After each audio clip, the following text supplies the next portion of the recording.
Well, hello everyone. My name is Michael Lange, and I am, I guess you could say, old school YD guide. I was around in the mid-2000s,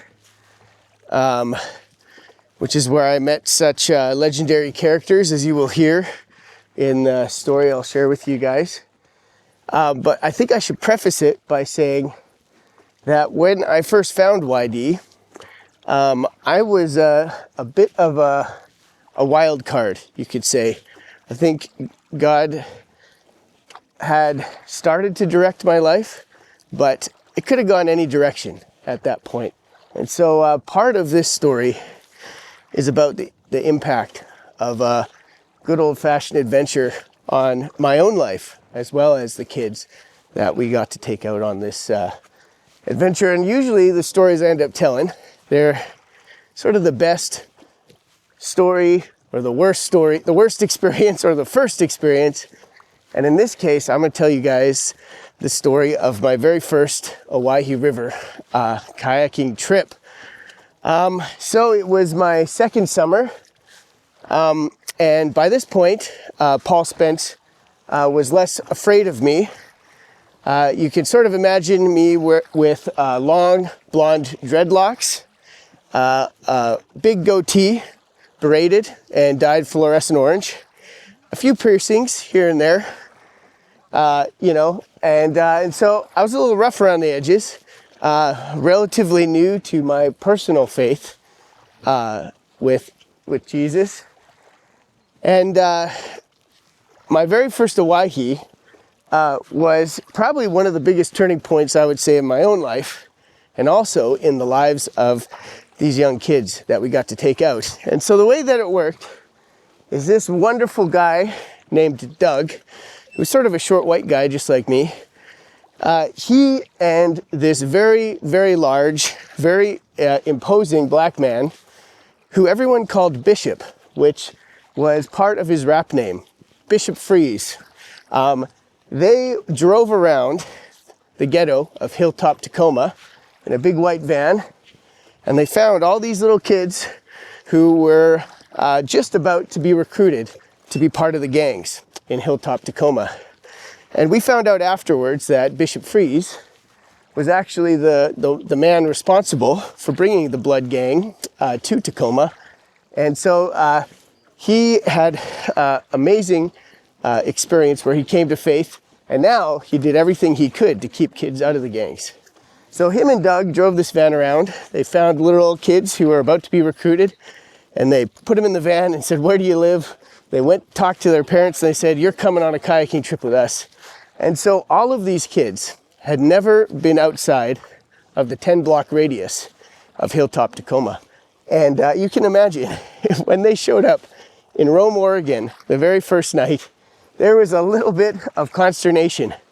And then, as we described to them how they would be going to the bathroom and where they would be putting the things that came out of their body, there was even more consternation.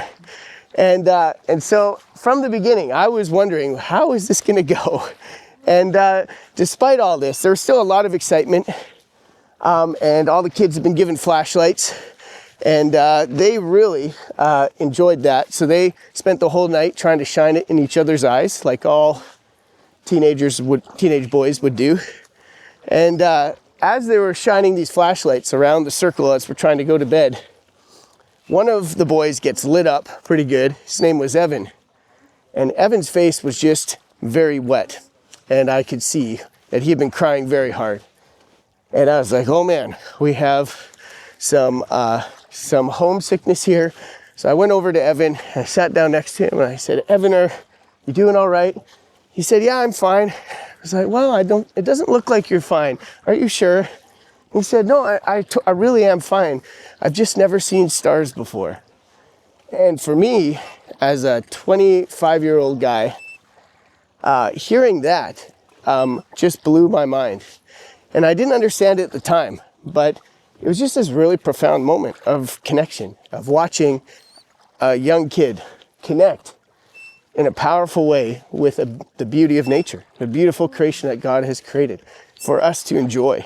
And afterwards, I asked Doug, why? Why was Evan someone, 14-year-old kid, never seen stars before?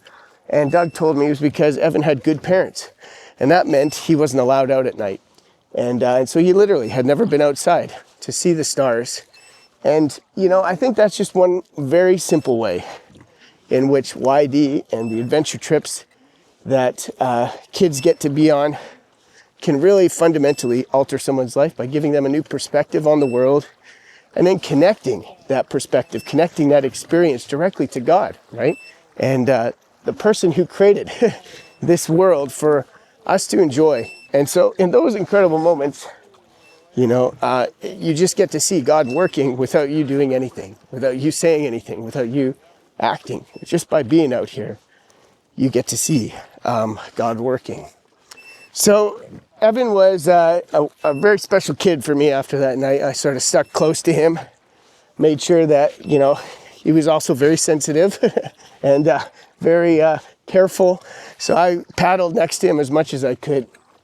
We had so many incredible conversations about life and faith. And it was really cool for me, as someone who was relatively new in my faith, to get to work through what I believed and why I believed it in my conversations with Evan. And he would ask these questions that just, would blow me away. And I'd be like, well, let me go talk to Jason Boyce and I'll ask him, and maybe Jason has an answer for us. And so Jason Boyce on that trip, he'd always been sort of a mentor to me at YD. He's just a very experienced guide, really amazing human being with a real love and care in his heart. And so on that trip, Jason really, I feel like taught me so much about my own faith while I was trying to speak to Evan about the same thing. And so Jason Boyce, Evan, and ultimately the last person I'd like to talk about on that trip was Bishop Freeze. Now Bishop, as they called him, was a pretty scary person at first sight, but incredibly loving, incredibly kind, but also very strong, which is exactly what these boys needed. They needed to see someone who was in the gangs and made the decision to follow Christ instead. They needed that. They needed to see that road was possible. And I think for me, the way that connects to what YD does is that it opens up possibilities for kids' lives, right? When you live in a 10-block radius of a ghetto, and then all of a sudden you come out here and you see how big the world is, how beautiful it is, how amazing it is. It makes you think beyond your small circumstances that maybe you have been trapped in as a child, right? The things that you don't get to choose. All of a sudden it makes you feel like you have choices. You're able to choose which way to go in a rapid, on your kayak. When do you need to drink water? You have all these, where you're going to sleep at night. All these little choices that for kids who've never been able to make a single choice for themselves or for their own well-being are profound. And so Bishop wanted to make sure these kids knew that they had choices. And so on night 3, we're camped close to Chalk Dome, which is a beautiful hike. That night, Bishop Freeze sat on the riverbank and told his entire testimony. And I won't tell it here, but he basically encountered an angel when he was in the max security prison for being a gang member, or for the gang leader in Tacoma. And an angel came to his cell and he asked for a Bible the next day and became a Christian. And as he's telling this incredible story about being shot, about being in a gang, about rap, and about how he loves Jesus, a giant scorpion, probably the biggest I've ever seen, like this big, crawls up and sits on his leg in this moment of authority. Bishop Freeze is talking about Christ's love, and he looks down, he sees the scorpion. All the kids and me and everyone else is just like, what is he gonna do? He looks down, sort of just brushes the scorpion off his leg nonchalantly and says, I've been shot 7 times. I'm not worried about a scorpion. And then continues on with his story as if nothing ever happened. And after that moment, every single thing that Bishop Fries said to one of those boys became the truth, right? They could see not only the protection of God, but also the boldness that God can give us. And so after that trip, Doug, Bishop Fries, went back home to Tacoma with all these boys. I did get to talk to Doug 3 years later, and I got to ask him, Doug, what happened? Tell me about Evan. Tell me about these other kids. There's another guy, Will, who loved to sleep with his face in the sand. 'Cause he was a sand baby. And he said, we have never, not one of them ended up in the gangs. More than half of them are believers now and attend church on a regular basis.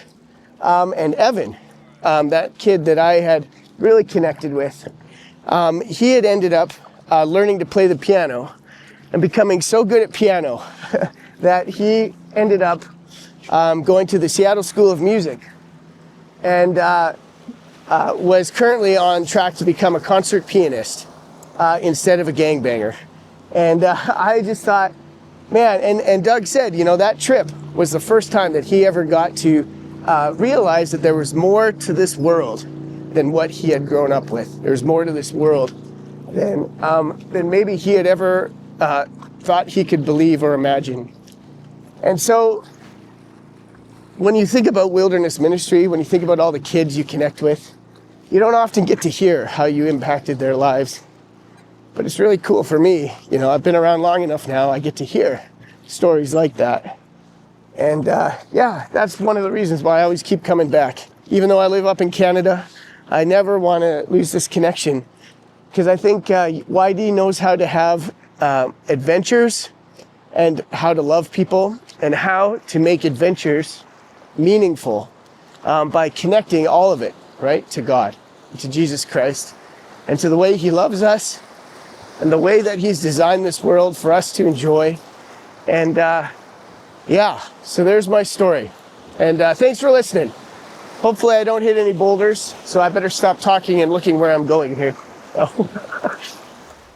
Thanks for joining us for Streamside Stories. Click the link to subscribe and join us for more stories and virtual adventures. This isn't the only way we want to adventure together, though. We also want to invite you to come join us for an adventure and create some stories of your own. To do so, head to www.yd.org to connect with us and our basis to start your journey today. Thanks.